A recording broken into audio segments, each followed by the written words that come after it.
Baruch Haba, très bien. Mais écoutez, là, ça fait, Baruch Hashem, c'est la deuxième fois cette semaine qu'on se voit, ou plutôt là, on s'est vu mardi dernier, et là, on se voit pour ce début de semaine. Donc, je vais vous. Excusez-moi, excusez-moi, Rab, excusez-moi. Il y a des dédicaces pour la Refoua Shlema. Est-ce que votre cours peut être dédicacé pour la Refoua Shlema de Viviane, fille de Paulette, Bien entendu, et Refoua puis Shelema pour de Viviane, ses, fille de Colette. de ses sœurs aussi, Marie-Héloïse et Gabrielle, fille de Paulette, et ses Marie-Héloïse et petits-fils, Gabrielle, fille de Paulette. Isaiah, Mathis et Loïs, ses Et petits-enfants, ses pour petits-fils. Isaiah, Mathis et Loïs. Refoua Voilà. Shelema, une bonne santé. Merci, Amen. Rav. Merci. Amen. Alors, donc, on va partager l'écran. Pourquoi je mets pas-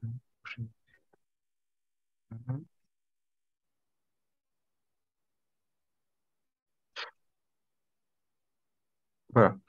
Alors, on va parler aujourd'hui de la paracha un peu de la semaine, c'est-à-dire qu'on va lire la paracha qu'on lira Shabbat prochain, qui est la paracha Vaishlach, et dans laquelle on commence à parler de la confrontation entre Yaakov et Ésav quand ils sont déjà adultes. Donc, on n'est pas au début de la présentation de Yaakov et Ésav, mais une fois qu'ils sont déjà adultes, donc Yaakov est déjà passé par Lavan, il est déjà marié, il a déjà des enfants. Donc il y a beaucoup de temps qui s'est passé depuis que son frère Esav lui en voulait et voulait le tuer. Et Yaakov, après avoir vécu chez Lavan pendant un moment, retourne en Eretz Israël et il va passer par le territoire de Esav. Donc on va dire ça à partir du verset 4, ici on est dans le chapitre 32 de Bereshit. Donc Yaakov envoya des messagers en avant vers Esav, son frère, au pays de Séhir dans la campagne d'Édom. Il leur avait parlé, donné cet ordre: vous parlerez ainsi à mon seigneur, à Esav, ainsi parle ton serviteur Jacob, j'ai séjourné chez Lavan et prolongé mon séjour jusqu'à présent. J'ai acquis bœufs et ânes, menu bétail, esclaves mâles et femelles. Je l'envoie annoncer à mon seigneur pour obtenir faveur à ses yeux. Donc le texte continue. Les messagers, donc c'est Yaakov qui envoie les messagers vers Esav. Les messagers revinrent près de Yaakov en disant: nous sommes allés trouver ton frère Esav, lui-même vient à ta rencontre et 400 hommes l'accompagnent. 400 hommes. Donc on voit que Yaakov avec une véritable armée, Esav, pardon, avec une véritable armée pour aller à la rencontre de son frère. Et donc le texte nous dit: Yaakov fut fort effrayé et plein d'anxiété. Il distribua à son monde le menu, le gros bétail, les chameaux en deux bandes. Mais je vais m'arrêter là. Pour l'instant, ce qui m'intéresse dans un premier temps, c'est d'essayer de comprendre ce passage-là. Pourquoi Esav arrive avec 400 hommes devant Yaakov? Alors, donc, c'est ce qu'on va essayer de comprendre aujourd'hui. C'est-à-dire pour un peu saisir la question, si Esav veut tuer Yaakov, il n'a pas besoin d'avoir 400 hommes avec lui. Quand ils étaient plus jeunes tous les deux, Esav voulait tuer Yaakov et il était tout seul. Il n'avait pas 400 hommes. Donc, qu'est-ce que viennent faire ces 400 hommes-là? C'est la question qu'on va poser, mais on va essayer d'en tirer quelque chose de fort sur les relations humaines que l'on a les uns avec les autres. Dans le texte, on va voir comment Yaakov agit. Donc, on continue un peu, je prends à partir du verset 8. Je vais mettre Rachi également. Donc, au verset 8, Yaakov fut fort effrayé et plein d'anxiété. Il distribue à son monde le menu, le gros bétail, les chameaux en deux bandes. Rachi précise: il est effrayé à l'idée d'être tué et il est angoissé à l'idée de devoir tuer lui aussi. Ça veut dire que Rachi, il représente ici les Rachamim, les sages, qui nous disent que Yaakov, il n'était pas si faible qu'il en a l'air. Il était quand même fort, mais il avait peur d'un côté d'Ésav, d'un autre côté, il savait qu'il avait lui-même la force de faire du mal. Mais pour l'instant, il a surtout peur. Et il dit: si Ésav attaque l'une des bandes et la met en pièces, la bande restante deviendra une ressource. C'est-à-dire, s'il frappe un camp, dans le texte, on nous dit en hébreu, Imiavo Esav el amachane achad veikaou, si Esav vient vers un camp et le frappe, vaya amachane anishar lifleta. Alors, le champ qui reste sera un champ de rescapés. Pas voir, je crois que c'est Rashi qui nous dit ça. Je ne vais pas faire tout Rashi pas le gros Rashi, mais celui qui est un peu plus petit en bas, là, ici. Le camp restant sera sauvé. Il dit malgré Esav, car je me battrai avec lui. Donc Yaakov est prêt à se battre.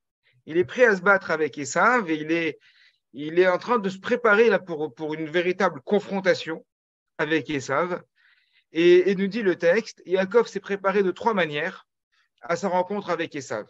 Par des cadeaux, par la prière et par la préparation au combat. Par le cadeau, c'est au verset 22, un peu plus loin, l'offrande passa devant lui.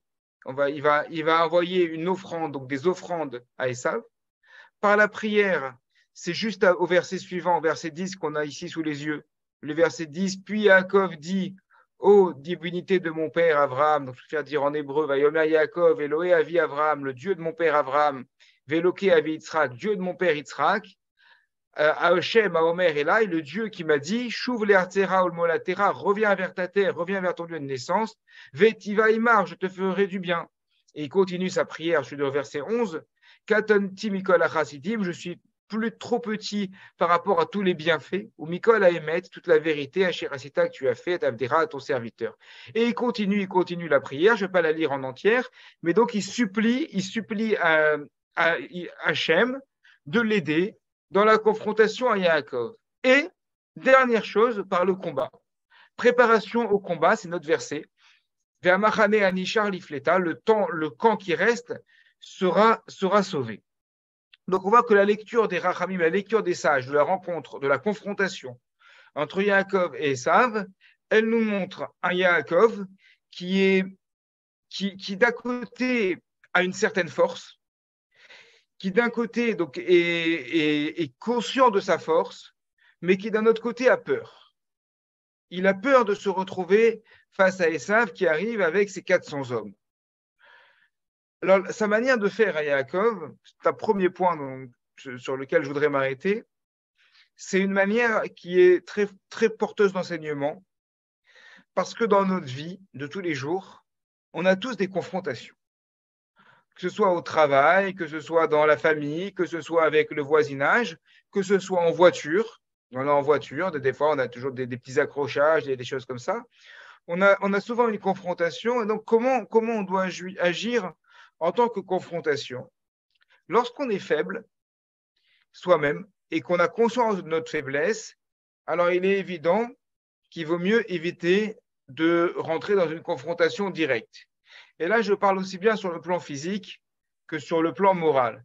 C'est-à-dire qu'un petit commerçant qui est dans un procès avec Carrefour, avec une grande enseigne de commerce, il sait très bien qu'il est faible.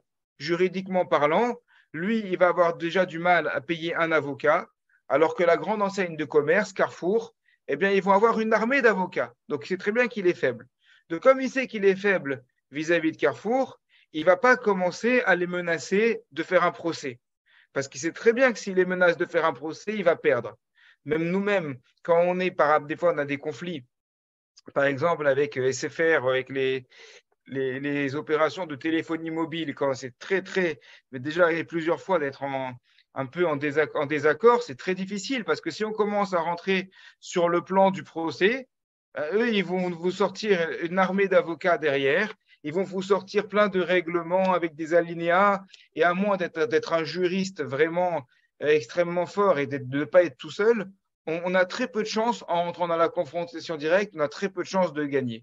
Donc c'est évident que quand on est plus faible, alors a fortiori quand il s'agit d'une bagarre par la force, si on se fait attaquer ou on se fait embêter par une bande de voyous et qu'on est tout seul, ben ça ne sert à rien de rentrer dans une confrontation en disant je vais vous casser la figure, puisqu'il y a 99% de chances, si ce n'est pas 100%, qu'on se fasse casser la figure soi-même. Donc évident, quand on est faible, il faut trouver des systèmes de se battre. Mais ici, ce n'est pas ce qui est en train de se passer. Ce que nous montre le texte d'une manière subtile, c'est que Yaakov n'est pas faible. Yaakov a de la force, Yaakov sait se battre, il sait se défendre. Puisqu'il dit lui-même, de Grachi nous dit, il a peur de tuer. Donc s'il a peur de tuer Esav, ça veut dire qu'Yaakov a aussi de la force et il a la possibilité de faire du mal à son frère, malgré les 400 hommes. Et ici, encore une fois, Rachid nous dit, Yaakov se prépare à faire la guerre. En dernier recours, il a la possibilité. Effectivement, Yaakov, c'est une personnalité qui est très complexe, puisque d'un côté, il paraît comme quelqu'un d'assez faible, d'assez fragile, d'assez même tam, des fois, c'est-à-dire d'assez simple. On le voit qu'il est assis dans sa tente, on le voit qu'il est dans la tente, alors qu'il y a Esav par chasser dans le champ quand ils sont enfants.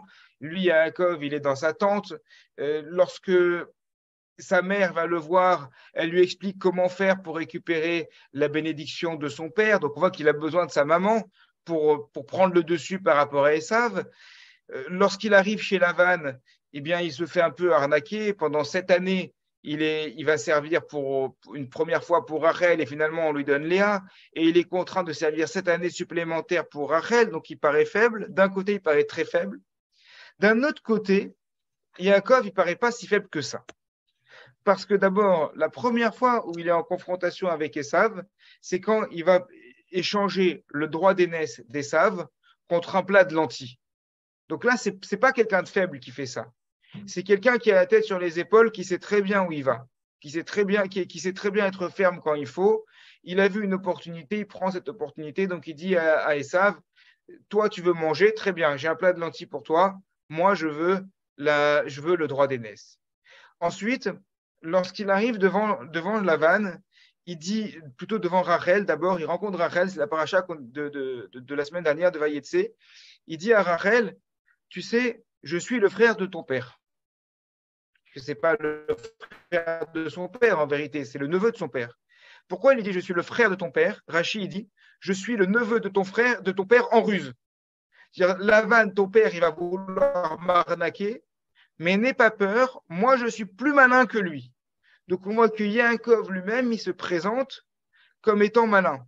Et effectivement, au bout d'un moment, lorsqu'il est chez Lavan, lorsqu'il est chez son oncle, eh bien, il va mettre en place un système pour prendre tout le meilleur bétail et laisser le bétail le plus mauvais à Lavan. Donc on voit qu'Yaakov, c'est très bien.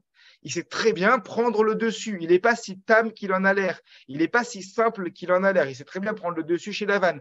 Si bien que Lavan, comme Esav, tous les deux vont dire la même chose à propos d'Yaakov. Ils vont dire ce Yaakov, il fait mine d'être tout gentil, mais derrière, il nous arnaque. Donc Yaakov, il a une certaine force. Ça, c'est une force morale, une force de caractère. Mais en plus de ça, il a une force physique. Où on le voit, toujours dans la paracha de la semaine dernière, de la paracha Vayetse, lorsqu'il arrive la première fois et qu'il rencontre Rachel, avant de rencontrer Rachel, les bergers sont autour du puits et il y a une grande pierre sur le puits. Ils n'arrivent pas à bouger la pierre pour faire boire leur troupeau. Yaakov arrive et, comme a rien dit la Gemara, comme un bouchon de bouteille, il enlève tout seul une pierre que 10 hommes n'arrivent pas à enlever. 10 hommes vigoureux, des gens importants, il arrive à enlever cette pierre que ces gens-là n'arrivent pas à enlever. Donc on voit que Yaakov, il a cette force. Il a une grande force. Il a à la fois une force morale, mais il a aussi une force physique. Il a les deux. Il a cette force physique. Donc, là, lorsqu'il arrive en face d'Esav, ce n'est pas quelqu'un de faible qui arrive devant Esav, et c'est vrai qu'une lecture simple du texte nous ferait croire que c'est quelqu'un de simple, pas du tout. C'est quelqu'un de fort, quelqu'un de très fort. Mais Yaakov, il n'aime pas la confrontation. Il a un problème, mais c'est peut-être un bon problème, avec le fait de partir tout de suite à la guerre. On le voit d'abord encore dans la paracha de la semaine dernière, lorsqu'on a vu la confrontation entre Yaakov et les bergers. Ce n'est pas vraiment une confrontation, mais il arrive dans un endroit où personne ne le connaît. J'ai entendu ce discours hier du rabbin Dov Lelouch, qui a parlé à Nice, qui était invité à parler hier après-midi à la synagogue à Nice. Et il a dit, mais finalement, quand on regarde le texte, qu'est-ce qu'on voit dans le texte? On voit que Yaakov arrive dans un endroit où il ne connaît personne. Il a des habitants de Haran, qui sont les amis de Lavan, qui sont sûrement des personnes qui sont assez fortes, assez violentes même. D'ailleurs, on le voit dans la paracha Vaishlar, à la fin de la paracha Vayetse, puisque Lavan, lorsqu'il veut poursuivre Yaakov, il va partir avec tous les gens de chez lui. Donc, des gens sont un peu des comme dans les films américains où les gens qui restent près d'un bar et qui n'ont pas peur des gros bras, sur les gros bras. Donc, il voit des gros bras avec leurs moutons et il va les voir. Qu'est-ce qu'il leur dit? Hé, mes frères, comment ça va? Mais il ne les connaît pas. Pourquoi il les appelle mes frères? Et il disait le rabbin Lelouch hier, imaginez quelqu'un tout gringalé qui arrive dans un endroit avec plein de voyous partout, il arrive dans une cité très mal famée, et il arrive et fait Oh, les frérots, comment ça va? Mais il arrive, il n'a pas peur de s'imposer. Il s'impose, mais il s'impose de manière intelligente pour éviter la confrontation. Il va faire preuve de fermeté quand il fait faire preuve de fermeté.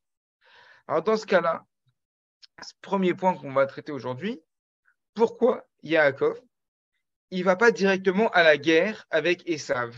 Si il imagine, lorsqu'il voit que Esav arrive vers lui avec 400 hommes, il s'imagine que ces 400 hommes et Esav veulent lui faire du mal. Alors, pourquoi ne va-t-il pas directement à la guerre? Parce que d'abord, il nous apprend quelque chose de très important. Même quand on a les moyens de partir à la guerre, même lorsqu'on a les moyens de rentrer dans une confrontation et qu'on a des grandes chances de gagner, eh bien la confrontation ne doit être qu'en dernier recours. Et uniquement en dernier recours. C'est pour ça que d'abord, la première chose, le premier point, c'est la prière. D'abord, la première chose, c'est que même si j'ai la force, même si je sais que j'ai les capacités de rentrer dans la confrontation et d'écraser celui qui est en face de moi, je ne dois jamais oublier qu'au-dessus de moi, il y a Akadosh Baruch Hu. Autour de moi, il y a Dieu. Donc, avant de rentrer avec des armes humaines, je dois d'abord demander à Hachem de m'arranger la situation. Parce que même si moi je suis fort, Hachem est plus fort et je dois reconnaître qu'Hachem est fort. Une fois qu'on est passé par la prière, alors il y a le cadeau, la diplomatie. Et c'est ce que fait Yaakov. Il va envoyer, là on va aller voir peut-être puisqu'on on a le texte sous les yeux, on va peut-être aller voir un peu plus bas dans les cadeaux qui sont envoyés. Il ne va pas envoyer un peu plus haut. Voilà, on va commencer au verset 18. Il donna au premier l'ordre suivant. Lorsqu'Esav, mon frère, te rencontrera et te demandera à qui es-tu, où vas-tu et pour qui ce bétail qui te précède. Alors, pardon, excusez-moi, c'est après on va voir la liste des cadeaux. C'est plutôt verset 22. Le présent défila devant lui. Ah non, pardon, excusez-moi. Ça doit être plus haut. Voilà, au verset 15. Verset 15, voilà le cadeau que Yaakov a envoyé à Esav. 200 chèvres, 20 boucs, 200 brebis, 20 béliers, 30 chamelles laitières avec leurs petits, 40 vaches, 10 taureaux, 20 ânesses et 10 ânes. Il remit aux mains de ses esclaves chaque troupeau à part et il leur dit marchez en avant et laissez un intervalle entre un troupeau et l'autre, et ainsi de suite. C'est pas rien. Ça coûte cher tout ça. 200 chèvres, 20 boucs, 200 brebis, 20 béliers. Donc, Yaakov, il a la force physique de se battre contre Esav. Il a la possibilité, il a conscience d'être capable de rentrer dans une confrontation. Malgré tout, il est prêt à payer très cher pour ne pas rentrer dans la confrontation. Vous savez, ce qu'on est en train de dire ici, c'est ce qu'on apprend dans n'importe quel domaine de self-défense. Prenez un professeur de Krav Maga et dans tous les sports de combat, quels qu'ils soient, on va vous apprendre que même si vous avez la possibilité de vous battre, que vous avez confiance en vos forces physiques face à vos agresseurs, à partir du moment où il y a le moindre risque, quel qu'il soit, de rentrer dans une véritable confrontation, il vaut mieux donner son portefeuille plutôt que de prendre le risque de se prendre un coup de couteau. Même si on a les moyens de le faire. J'ai vu devant mes yeux un prof de Krav Maga, et il y a différentes sortes de Krav Maga. Il y a du Krav Maga un peu light, qu'on apprend pour les enfants, pour les femmes, etc. Et il y a du Krav Maga un peu dur, qui est utilisé un peu plus par les personnes qui font la sécurité. Et c'est du Krav Maga dur qui va au contact. Donc, c'est des gens qui savent. Donc, c'est un professeur qui vont vraiment au contact. Et je l'ai vu devant moi se faire agresser par quelqu'un pour une histoire de voiture toute bête. Et il était très calme, vraiment très, très calme. Et il lui disait, l'autre l'insultait, l'autre traitait de tous les noms. Et lui, il restait très calme. Il appelait monsieur. Il ne le tutoyait pas alors que l'autre le tutoyait. Il appelait monsieur et le vouvoyait d'une manière très calme, mais en lui disant, je ne veux pas me battre avec vous. J'ai compris qu'il y a un problème. Ne vous inquiétez pas. Je vais bouger ma voiture. Ce n'est pas la peine de vous énerver. Mais il faisait tout pour ne pas rentrer dans la confrontation. Donc, c'est ça que fait Yaakov. Yaakov, même s'il a les moyens de se battre, il fait tout pour ne pas rentrer dans la confrontation. Parce que la confrontation, c'est jamais bon. Même quand on gagne, même quand on est dans la victoire, la confrontation, c'est jamais quelque chose de positif. Parce que ça ramène du stress, ça ramène de l'angoisse, ça fait un effet boule de neige. Parce que si on gagne un procès contre l'autre, eh bien l'autre, il ne va pas s'arrêter là. Il va faire appel et il va faire un autre procès. Et ça va prendre du temps. Si c'est une confrontation physique, c'est pareil. On a eu un problème avec un voisin. On va casser la figure au voisin. Mais le voisin, quand on va le recroiser, on habite avec lui. Quand on va le recroiser après dans le cage d'escalier, quand on va le recroiser le matin, et ça va être une dispute pour une dispute pour une dispute, et ainsi de suite, on n'en sort pas. La confrontation, même quand on gagne, même lorsqu'il y a la victoire, elle est toujours préjudiciable également pour celui qui a gagné. Et on le voit lorsqu'il y a des combats de boxe, de MMA, de tous ces sports de combat, celui qui gagne, il est blessé aussi. Celui qui gagne, souvent, moi, je suis un grand fan des sports de combat, et celui que je connais bien, et celui qui gagne, ben souvent, pendant 1 mois, 2 mois, il ne retourne pas à l'entraînement parce qu'il est blessé, même s'il a gagné. Donc, transposons ça à la vie de tous les jours. La confrontation, à quoi ça sert si derrière on est blessé, si derrière on est stressé, si derrière on perd du temps, tout simplement. Des fois, il vaut mieux esquiver le plus possible, quitte à passer pour quelqu'un de faible aux yeux des autres, tant que, évidemment, ça ne nous blesse pas dans notre honneur, tant qu'évidemment, on n'en vient pas à faire des choses qu'on ne voudrait surtout pas faire. Il faut garder toujours une dose de fermeté, évidemment, bien entendu. Mais lorsqu'il s'agit juste de savoir est-ce qu'on va prendre une place de parking ou pas une place de parking, est-ce que qui c'est qui a raison par rapport à une petite dispute de voisinage parce qu'on a placé un pot de fleurs à tel endroit ou à tel endroit, pour des petites choses, il vaut mieux éviter la confrontation et plutôt se mettre l'autre dans la poche, voire se mettre l'autre dans la poche, puisque c'est ce qui va se passer ici. À la fin du passage, Yaakov et Esav, mais ça je vais revenir là-dessus, je n'ai pas terminé sur ce point-là. Yaakov et Esav vont partir tous les deux bras dessus, bras dessous. Et Yaakov va dire très gentiment à Esav à la fin, tu sais, c'est difficile pour moi de te suivre parce que j'ai les enfants ne marchent pas aussi vite, je préfère marcher de mon côté. Mais l'autre l'embrasse, tout se passe très bien sans aucun problème. Donc voilà, c'est ce premier point qu'on apprend de Yaakov.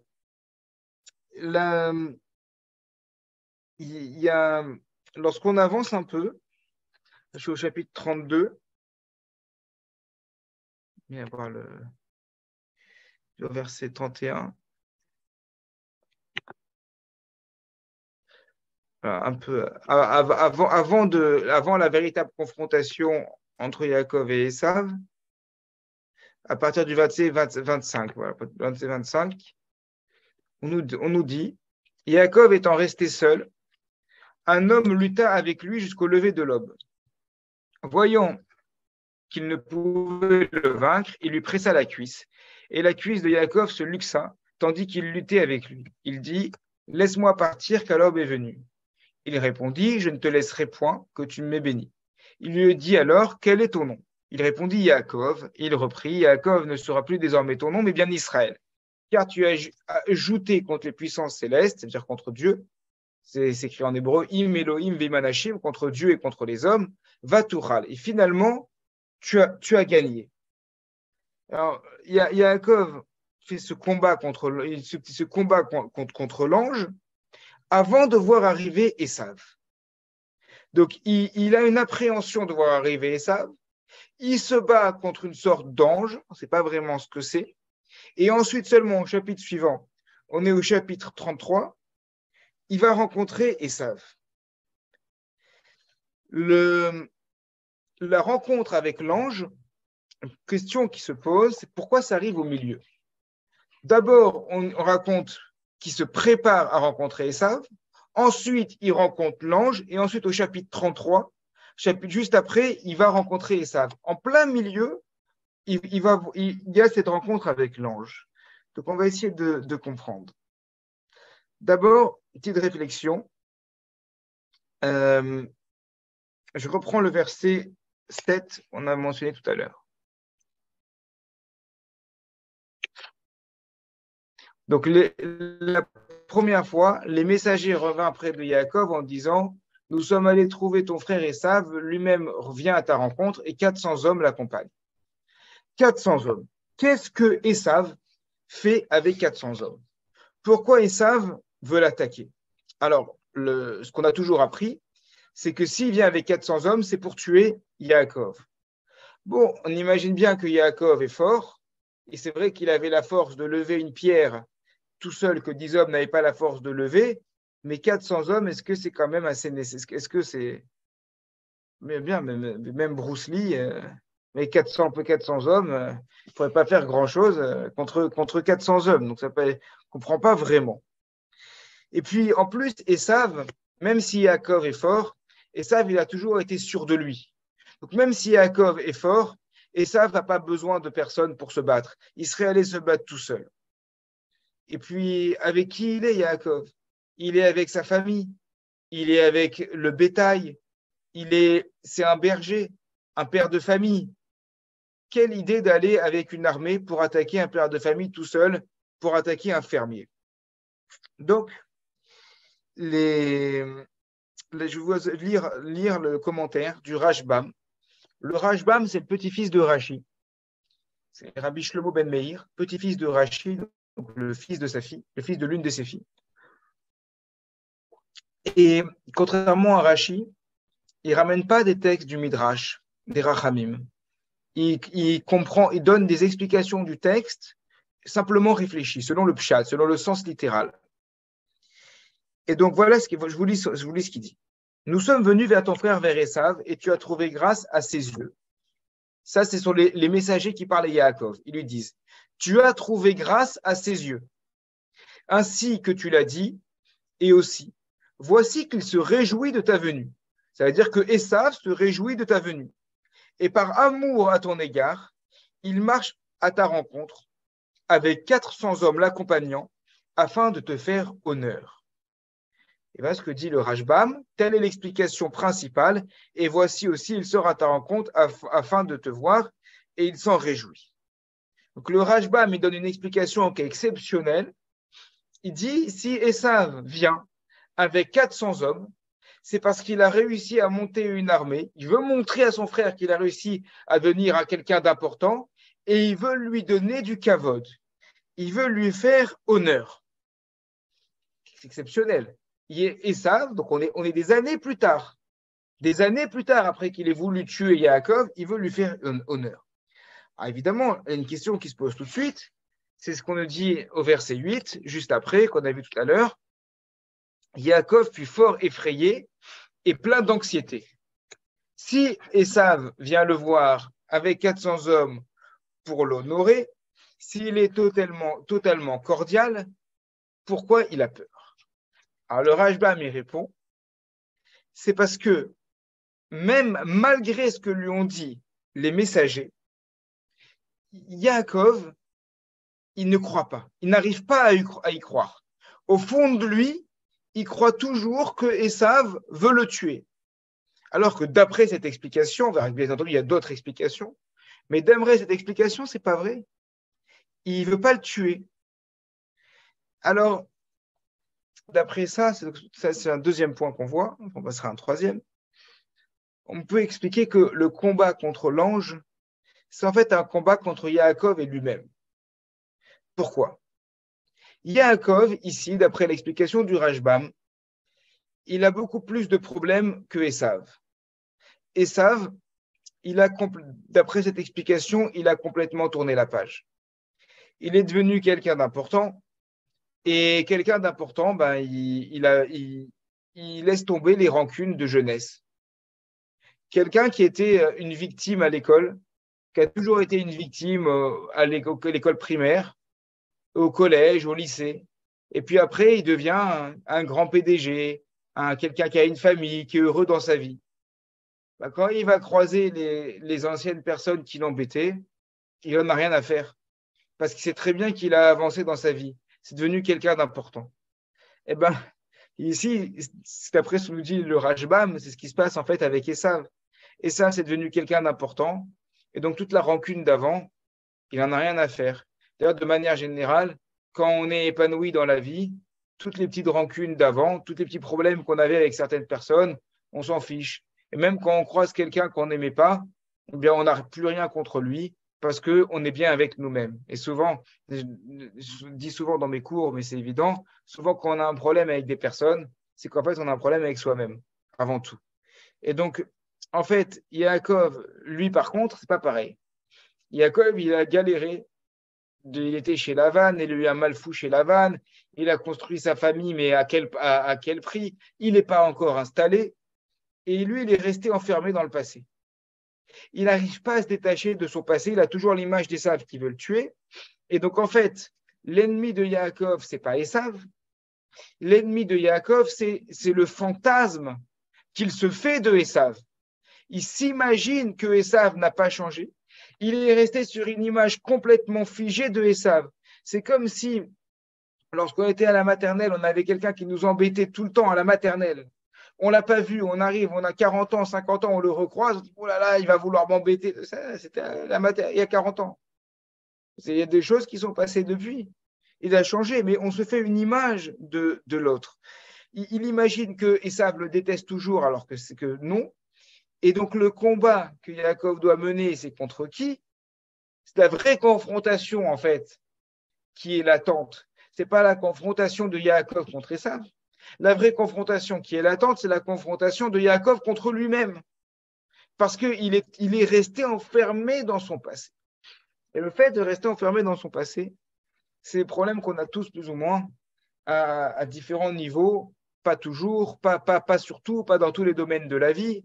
Mais des fois, on a des blocages sur certains points dans le passé. Ça se retrouve dans les rêves. De temps en temps, d'ailleurs, on va se retrouver dans un rêve, on se retrouve 50 ans en arrière. On en a bloqué sur certains passages du passé. Mais quand c'est comme ça, le problème, ce n'est pas les gens qui avaient dans le passé ce qu'ils nous ont fait. Le problème, c'est nous, on a évolué. Pourquoi on se voit toujours comme la personne que nous étions dans le passé, alors que nous sommes devenus quelqu'un de nouveau? Donc, quand on dit tu dois devenir Israël, c'est quoi Israël? Israël, c'est plus Yaakov, parce que Yaakov, il est accroché au talon de son frère. Yaakov, ça vient de Ekev, ça veut dire le talon. Il est accroché toujours au talon de son frère. Quand il est sorti du ventre de sa mère, il tenait le talon de Esav. Mais ça y est, il doit passer ça maintenant. Il doit passer son rapport de Yaakov, frère d'Esav. Maintenant, il a une destinée qu'il porte, qui est beaucoup plus grande. Il doit devenir Israël, celui qui combat et qui avance dans la vie avec Dieu et qui n'a pas peur du regard des hommes, dont du regard de son frère. Quand on est un boxeur, quand on fait des sports de combat, quand on est compétiteur, quand on monte sur un ring, aujourd'hui maintenant c'est plus les rings, c'est les cages même dans les combats, et donc dans une arène, peu importe. En réalité, la plus grande peur de celui qui monte sur le ring, il n'a pas peur de l'adversaire.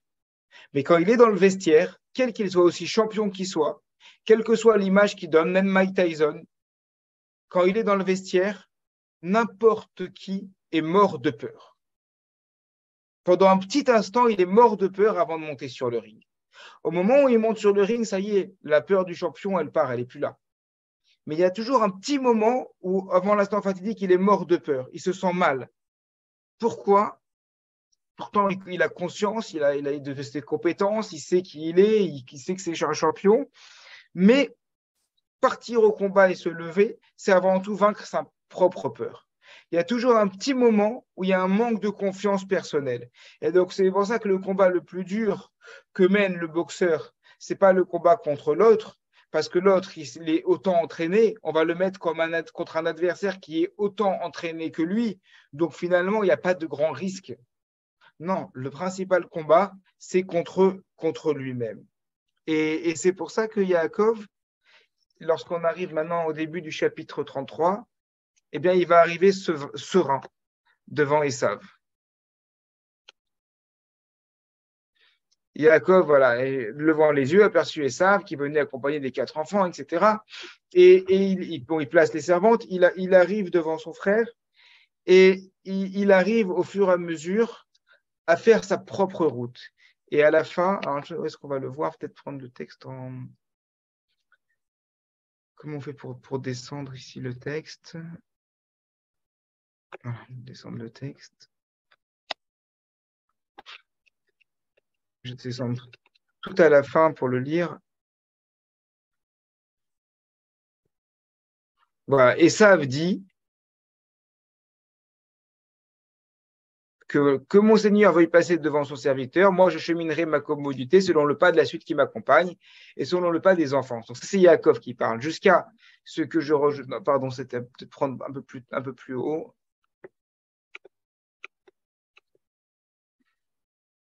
Voilà. Esav accepta, il dit partons et marchons ensemble, je me conformerai à ton pas. Donc Esav, il propose à la fin à Yaakov de marcher ensemble. Ils sont dans le shalom total. Et Yaakov lui répondit mon Seigneur sait que ces enfants sont délicats, que ce menu et ce gros bétail qui allait exigent mes soins. Si on les surmène un seul jour, tout le jeune bétail périra. Que mon Seigneur veuille passer devant son serviteur. Moi, je cheminerai à ma commodité selon le pas de la suite qui m'accompagne et selon le pas des enfants, jusqu'à ce que je rejoigne mon Seigneur à Séhir. Esav dit, je veux alors te faire escorter par une partie de mes hommes. Il répondit, à quoi bon? Je voudrais trouver grâce aux yeux de mon Seigneur. Ce jour même, Esav reprit le chemin de Séhir. Quant à Yaakov, il se dirigea vers Sukkot. Cette séparation qu'il y a à la fin de la confrontation entre Yaakov et Esav, entre d'un côté Esav qui part à Séhir et Yaakov qui part à Sukkot, c'est le symbole de Yaakov qui arrive à se détacher symboliquement de son frère. Ça veut dire que jusqu'à présent, il était psychologiquement toujours collé à l'image qui se faisait de son frère qui le pourchassait. Il a besoin de faire le combat avec l'ange, c'est-à-dire de faire le combat contre soi-même, de se défaire, de se battre contre les fantasmes du passé, parce qu'on a tous des fantasmes du passé, des phobies qui nous pourchassent toujours plus ou moins. Et puis, il y a un moment où on dit, moi, je vais à droite, toi, tu vas à gauche. Et dit à son frère, écoute, fais ton chemin et moi, je fais mon chemin. C'est à partir du moment où j'arrive à être moi-même, je ne suis plus accroché à ce que j'étais auparavant. Donc voilà, vous voyez cette idée-là. On va peut-être prendre encore un petit point sur lequel je voudrais m'arrêter sur un commentaire de Rashi aussi. L'idée, c'est celle-là. On a peur, on a des frayeurs souvent, et on a peur de telle ou telle chose. Mais en fait, on n'a pas peur d'un objet. On a une idée de la peur. La peur, c'est quelque chose qui est totalement irrationnel. On s'imagine des choses. Je vais donner un exemple, je vais voir peut-être que je vais rester là-dessus, parce que c'est vrai que j'aimerais bien quand même approfondir ce point-là, c'est très important. On a peur de la mort. On a tous peur de la mort. On sait bien qu'on va mourir. C'est tous qu'on va mourir un jour ou l'autre. Dans la société occidentale, la mort, c'est quelque chose qui est complètement tabou. On essaye d'esquiver le plus possible. On met les personnes âgées dans des EHPAD, pour les mettre vraiment à l'écart de l'œil le plus possible. Et on ne veut pas entendre parler de la mort. Dans la Torah, ce n'est pas du tout comme ça. Dans la Torah, c'est qu'avec la mort, c'est quelque chose qui est complètement admis. On nous parle de nos patriarches, on nous parle de leur vie, mais on nous parle aussi de leur mort. On parle de la mort d'Abraham, on parle de la mort d'Yitzhak, de Yaakov, de Sarah, de Rivka, de Rachel. Et puis à la fin, on le dit d'une manière très simple, la Torah le dit d'une manière très simple, il rejoint ses pères. On sait très bien qu'on a été créé par Adam Arishon en venant de la terre et qu'à la fin, on retournera vers la terre. Petite parenthèse d'ailleurs, une question qui m'a été posée. Je dis que je ne parle que des midotes et que je ne parle jamais de halakha vis-à-vis des bnei noirs. Ce n'est pas totalement vrai. De temps en temps, c'est vrai que je glisse quelques halakhot. Une question qui m'a été posée pour les bnei noirs, est-ce qu'ils ont le droit de participer à une incinération? Si on a une incinération, alors est-ce que les bnei noirs ont le droit de se faire incinérer? Et est-ce qu'on a le droit de participer à une incinération?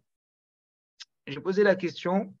La réponse que j'ai eue de mon Rav, de Rav Emmanuel Mergui, et puis après j'ai fait des recherches un peu par moi-même, c'est qu'il n'y a pas d'interdit strict, un vrai interdit. Bon, on connaît les 7 lois de Noir, mais que c'est fortement déconseillé. Fortement déconseillé, voire quasi interdit. Donc ça ne rentre pas dans les 7 lois de Noir. Mais pourquoi? Parce que qui a été créé par la terre? Adam Arishon. Adam Arishon, ce n'est pas le patriarche des Juifs. Adam Arishon, c'est le premier homme, c'est le modèle de l'homme sur la terre, tous les hommes, aussi bien les Juifs que les gens qui ne sont pas Juifs. Donc quand Adam Arishon a été pris par la terre et qu'on dit à Adam Arishon qu'il vient de la terre, il retournera vers la terre, eh bien ça concerne tous les hommes et toutes les femmes, quels qu'ils soient. Donc à partir de là, l'incinération n'est pas logique du tout, que l'on soit juif ou qu'on ne soit pas juif. Et à partir du moment où il y a quelque chose qui n'est pas logique pour des bnei noirs, eh bien, si on peut éviter d'y participer, si on peut éviter d'y assister, on doit éviter. Mais si la question, elle se pose en pratique, il faut quand même, voilà, j'ai un peu étudié le sujet, mais si la question, elle se pose en pratique, ça, c'est des questions qu'on doit poser à un rave au cas par cas, mais pas n'importe quel rave, c'est des raves qui nous connaît, qui peut un peu comprendre le contexte dans lequel on est, parce que en général, quand on pose ces questions, c'est dans des contextes qui ne sont pas très agréables. Donc, c'est des fois très compliqué. Des fois, très souvent, il y a des enjeux de se froisser avec la famille, etc. Donc, c'est pour ça qu'il ne faut pas se baser juste sur des réponses qu'on entend de manière générale dans des cours généraux. Quand ce sont des questions de halakha qui touchent à la vie personnelle et aux relations humaines, il faut toujours reposer la question quand le problème se pose et que je souhaite à chacun que le problème se pose le plus tard possible. Mais ça arrive. Ça arrive. Parce que la mort, c'est évidemment une étape logique. On a peur de la mort. De quoi on a peur? De temps en temps, je pense qu'on est tous dans ce cas-là. On a des moments dans notre vie où on pense à ça et on est mal. On est mal, on pense qu'on va quitter ce monde, on est mal, on est terrorisé. Mais est-ce qu'on a peur de l'objet de la mort? On ne sait pas ce que c'est la mort. On ne sait pas comment c'est. Donc, on a peur d'une idée qu'on se fait de la mort. Ou alors, on a peur d'une non-idée que l'on se fait de la mort. C'est-à-dire, comme justement le concept de mort est flou et qu'il n'est pas clair qu'est-ce qui nous attend après, on a peur de l'inconnu. Donc, en fait, on a peur d'un fantasme qu'on se fait. On a peur d'une image qu'on se fait. C'est lorsque on a peur aussi, alors quelque chose encore de très, très, très fréquent par rapport à ce fantasme de la peur, des fois, on a peur d'être en manque d'argent. Des personnes plus que d'autres. Mais ça répond à un véritable travail psychanalytique. Il y a des personnes plus que d'autres qui ont tout le temps peur de manquer. Et quand on a tout le temps peur, à des personnes qui n'ont pas peur de manquer, des personnes qui n'ont pas peur de s'endetter, qui n'ont pas peur de vivre à crédit, qui n'ont pas peur de… Bon, ça, c'est un autre problème. Ça aussi, c'est un problème qui doit se psychanalyser. Mais là, je parle des personnes qui ont peur de manquer. Alors, si on a peur de manquer parce que effectivement on a des problèmes d'argent et que on est dans le rouge très souvent, alors oui, effectivement, là, ça sert à rien d'avoir peur. Il faut agir. Il faut agir, il faut trouver des solutions. Si c'est nécessaire, c'est pas agréable, il faut demander la tzedaka. Mais non, mais des fois, on a peur de manquer quand on a ce qu'il faut sur le compte. À quoi ça sert d'avoir peur de manquer lorsqu'on a ce qu'il faut sur le compte? Il y a ce qu'il faut pour manger. Il y a ce qu'il faut pour un mois. Il y a ce qu'il faut pour le mois d'après. Mais tu vois, des fois, on a des peut-être que là, j'aurai pas, peut-être que je vais perdre mon travail, peut-être qu'il y aura un problème, peut-être qu'on va couper l'électricité, alors on pourra plus vivre, peut-être qu'il y aura une guerre mondiale, alors comme il y aura. Et quelqu'un un élève qui m'a appelé, il y a un an, il m'a dit, Rav, avec ma femme, on est traumatisé parce qu'à cause de la guerre, on ne sait pas comment ça va se passer, à cause de la guerre, on parlait de la guerre entre l'Ukraine et la Russie, peut-être qu'on n'aura plus rien à manger. Est-ce que vous pensez qu'on doit se mettre dans un abri, qu'on doit en mode survivaliste? Je me dis, oh non, faut se détendre. Il faut se détendre. Pour l'instant, bien évidemment que quelqu'un qui est en plein milieu de la guerre, quelqu'un qui habite en Ukraine, il a raison d'avoir peur. Il a raison d'avoir peur quand il y a des bombes qui tombent sur la tête, bien entendu. Mais quand quand la chose est lointaine, on n'a pas peur pour une raison objective. S'il y a, une armée qui arrive, demain on apprend qu'il y a une armée qui arrive dans la ville dans laquelle on habite, ben là on a raison d'avoir peur.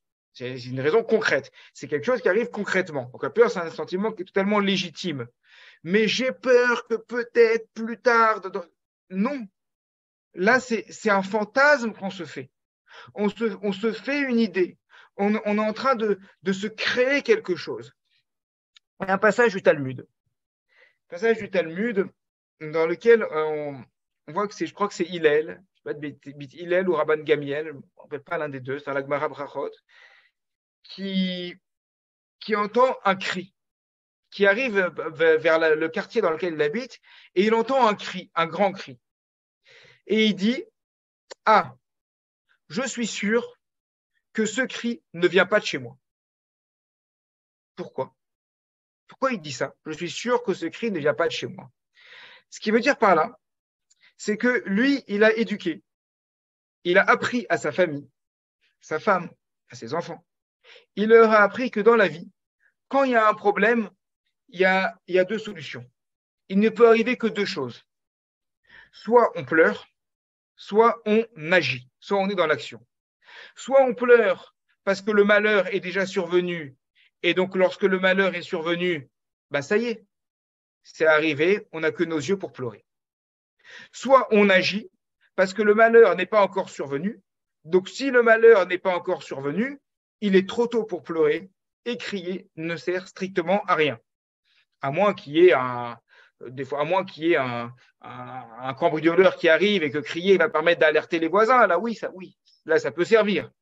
Mais crier pour rien, pleurer sans raison, comme ça, partir en crise parce qu'on a peur, ça sert à rien. Alors, je parle pour moi aussi. J'ai toujours le mauvais réflexe. Maintenant, les enfants, ils sont un peu plus grands. Mais quand ils étaient petits, il y a toujours des trucs bizarres avec les enfants quand ils sont petits. On a l'impression qu'ils vont s'étouffer. Ils font des trucs un peu bizarres. Et moi, je panique. Ma femme, elle est beaucoup plus rationnelle que moi sur ça. Moi, je crie, j'appelle ma femme. Je fais Élodie, Élodie. Bon, mais ça ne sert à rien. Ce moment-là, on ne va pas crier. Ça ne sert à rien de crier, de pleurer. Il faut agir. Il faut agir. Il faut faire quelque chose. Donc, soit le malheur est arrivé, malheureusement, on n'a que nos yeux pour pleurer, donc on pleure. Soit le malheur n'est pas encore arrivé, alors on agit. Si quelqu'un nous court dessus avec un couteau et qu'on le voit arriver à 20 mètres, qu'est-ce qu'on fait? Eh bien, on ne va pas se mettre à crier et à pleurer. On court, on agit. Mais le problème, c'est que la nature humaine, là, vous rigolez et je rigole, mais ce n'est pas si drôle que ça parce que la nature humaine, elle a ce côté où on va se figer. On va se figer et on va rester là bloqué, pétrifié par la peur. Mais en vérité, cette peur, c'est pas la peur de la personne qui est en face, parce que la personne qui est en face, qui arrive avec le couteau, elle est à 20 mètres. Donc en vérité, il n'y a pas de raison d'avoir peur si elle arrive à 20 mètres avec un couteau. Il n'y a pas de raison d'avoir peur parce qu'il y a largement le temps de partir, de courir et d'aller se réfugier quelque part. Donc rationnellement, c'est totalement… Évidemment que si on se retrouve face à face avec la personne au dernier moment, là, on pourra rien faire, bien entendu. Mais la personne est loin, on peut partir. Pour les réfugiés, vous êtes en Israël pour Tzipora. J'ai vu qu'en Israël, j'étais à Beth Vegan dernièrement, je ne connaissais pas le système en septembre, j'étais à Beth Vegan et j'ai vu le Miklat, les refuges qu'il y avait dans les bâtiments. Bon, les Israéliens, c'est vrai que je dis souvent des défauts des Israéliens, mais là, je vais plutôt dire une qualité. Les Israéliens, ils ont cette qualité de ne pas paniquer, de prendre les choses comme elles arrivent, parce qu'ils ont été beaucoup dans cette situation, ils ont connu beaucoup les attentats. Et donc, il y a une alerte, il y a un problème, il y a des missiles, des Scuds qui tombent. Eh bien, ils ne paniquent pas, les Israéliens. Bon, OK, il y a une alerte, on prend nos affaires, on va se mettre dans le refuge. Je ne sais pas si vous l'avez déjà vécu vous-même, Tsipora. Et ça se fait dans le calme, ça se fait tranquillement. On ne va pas partir à crier, en hurlant, en paniquant. Parce que on sait que soit c'est passé, on pleure, soit c'est pas encore passé, ben on agit pour que ça n'arrive pas. Mais lorsqu'il y a une peur, lorsqu'il y a une panique, en réalité, on n'a pas peur de l'objet, on n'a pas peur de la personne, on a un problème avec soi-même, on est accroché à certaines choses du passé, où on a certains problèmes entre nous et nous-mêmes qui font qu'on n'est pas capable de réagir. Et du coup, on vit avec un fantasme. Alors là, le cas de Yaakov, dans la manière dont nous raconte le Rashbam, c'est l'extrême. C'est vraiment l'extrême. On vit dans un fantasme de quelque chose de mauvais, de néfaste, alors qu'en fait, il y a aucun problème. Très souvent, c'est le cas lorsqu'il y a des disputes. On a une dispute avec quelqu'un, ou on imagine qu'on a une dispute avec quelqu'un. Alors, quand c'est quelqu'un avec qui on est égal, plus ou moins, il n'y a pas de problème. Mais imaginez le patron. Imaginez le rave. Imaginez, vous avez envoyé un message au rave, vous avez appelé le rave, et le rave vous répond en mettant 3 petits points. 3 petits points. Des fois, il y a des gens qui répondent, ils mettent 3 petits points comme ça quand ils répondent. Alors, c'est les… Et puis, alors on est embêté, on se comprend. Ça, il ne faut pas passer 1 mois, 2 mois, ça, on va cogiter. Et on se dit, mais mince, c'est comment je vais faire la prochaine fois que je vais lui parler, j'ai un rendez-vous, je veux lui poser une question, je veux l'appeler, mais je n'ose pas lui poser une question parce qu'il m'en veut. Et puis après, au bout d'un moment, on se construit un scénario. On est en train de construire, de fabriquer un véritable scénario de film.